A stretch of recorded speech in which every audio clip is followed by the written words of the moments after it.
Vamos começar com uma pergunta. Como é que pode dois líderes mundiais que estavam praticamente em rota de colisão diplomática, de repente, de uma hora para outra, mudam o tom? Pois é, essa é a questão central aqui da nossa análise. Uma reviravolta que, olha, pegou todo mundo de surpresa lá nos corredores da ONU. E tudo começou assim, com esse momento que ninguém estava esperando. Durante seu discurso, Donald Trump, do nada, solta um comentário amigável sobre o presidente brasileiro Lula da Silva. Ninguém podia imaginar algo assim, principalmente vindo dele naquele momento. E é exatamente aí que a história fica interessante. Porque essa declaração não surgiu do vácuo, né? Pelo contrário, ela veio logo depois da pior crise diplomática entre os dois países em nossa décadas. Então, o que explica essa virada de 180 graus? É isso que a gente vai tentar desvendar agora. Então, a primeira peça desse quebra-cabeça é o evento em si. Foi uma coisa de segundos, mas que mudou completamente a narrativa que estava sendo construída. Um encontro rápido, um cumprimento e palavras que ecoaram pelo mundo todo, fazendo todo mundo repensar o que achava que sabia sobre a relação entre Trump e Lula. Ok, mas para a gente entender de verdade o tamanho do choque desse abraço, a gente precisa dar um passo atrás. A relação entre os dois países não estava só fria, não. Estava congelada. E as tensões, olha, só aumentavam, preparando o terreno para uma crise que parecia inevitável. A coisa tinha chegado a um ponto tão sério que o governo americano partiu para medidas econômicas bem agressivas contra o Brasil.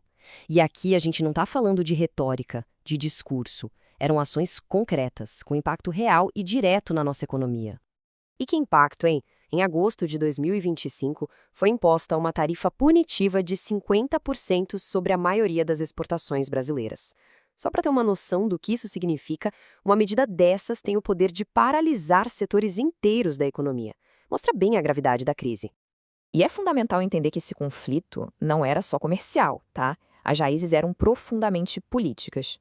As tarifas estavam diretamente ligadas à situação do ex-presidente Jair Bolsonaro, um forte aliado de Trump. Some a isso Trump acusando publicamente o judiciário brasileiro de caça às bruxas e sanções contra a autoridade brasileiras. O clima era de tensão máxima. E a resposta do Brasil? Foi firme. O presidente Lula deixou muito claro em várias ocasiões que a soberania do país não estava em jogo. Essa declaração, aliás, feita um dia antes do encontro, resumia perfeitamente a posição brasileira. Defesa total das suas instituições. Ponto final. E o palco para toda essa história foi a Assembleia Geral da ONU, o maior fórum diplomático do mundo. E momentos antes do aperto de mãos, os discursos de Lula e Trump, nossa, não poderiam ter sido mais diferentes. Era como se eles estivessem descrevendo dois planetas completamente distintos. De um lado, você tinha o Lula, defendendo a cooperação global, criticando sanções unilaterais. Do outro, o Trump, com sua agenda America First, atacando as próprias bases do multilateralismo. Eram literalmente dois mundos, duas visões de mundo, batendo de frente ali, no mesmo palco. E essa fala do Lula é um exemplo brilhante disso. Sem citar nomes, ele mandou um recado claríssimo para Washington, afirmando a força da democracia brasileira diante de qualquer pressão que viesse de fora. E pode ter certeza, a plateia entendeu perfeitamente para quem era a mensagem.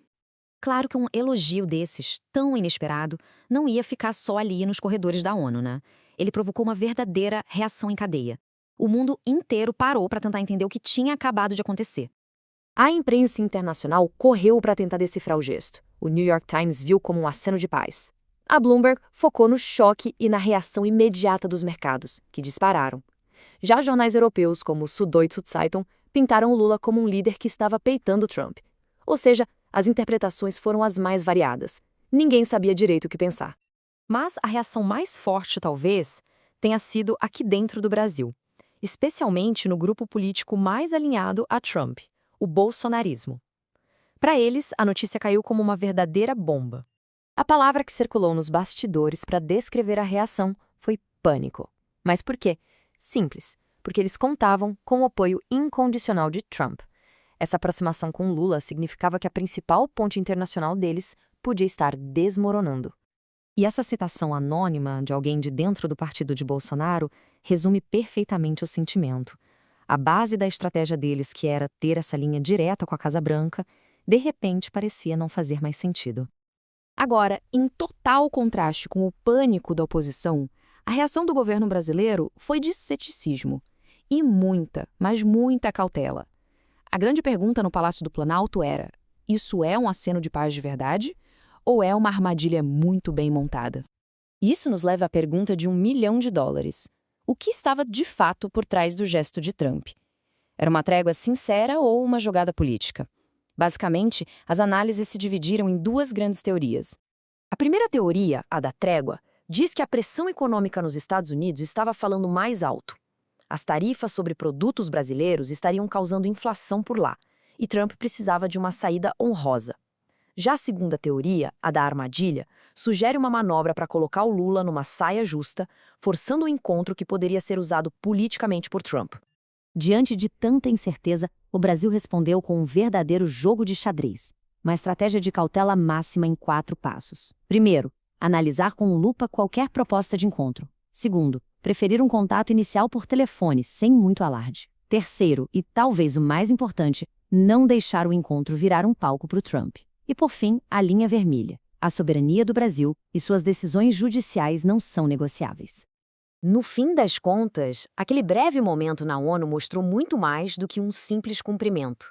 Ele abriu uma janela para uma teia complexa de política interna, pressões econômicas e estratégias internacionais, onde cada gesto, por menor que seja, tem um peso gigantesco.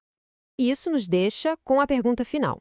Depois desse morde-a-sopra tão intenso, o que vem a seguir nessa relação que é tão imprevisível quanto importante? Será que a diplomacia vai prevalecer ou as tensões vão voltar com ainda mais força? Bom, só o tempo dirá.